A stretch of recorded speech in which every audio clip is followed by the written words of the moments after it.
জানো বন্ধু, মহিলাগণ যদি পর্দায় থাকে তাহলে আল্লাহ সুবহানাহু ওয়া তাআলা খুশি হন।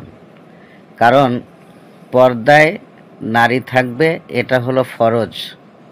আর যারা ফরজ আদায় করে না তারা আল্লাহর সাথে নফরমানি করে।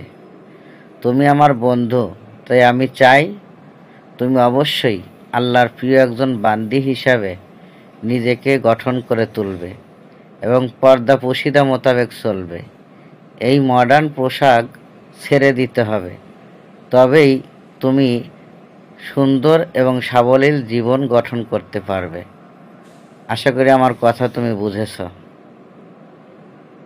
আসলেই তুমি ঠিক কথাই বলেছ। আমার পর্দায় চলা উচিত। আমি এই পোশাকে চলি, অনেকেই আমার দিকে তাকিয়ে থাকে, খারাপ মেনশন করে।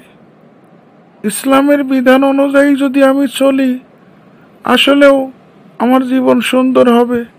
তোমাকে অনেক ধন্যবাদ আমাকে বোঝানোর জন্য। তোমাকেও ধন্যবাদ যে তুমি আমার কথাগুলো বুঝেছ। আশা করি এরপরে আর তুমি এ পোশাকে থাকবে না। আল্লাহ তোমাকে হৃদায়ত দান করুন, আমাকেও হৃদায়ত দান করুন। আমিন। আমিন। আল্লাহ কবুল করুন।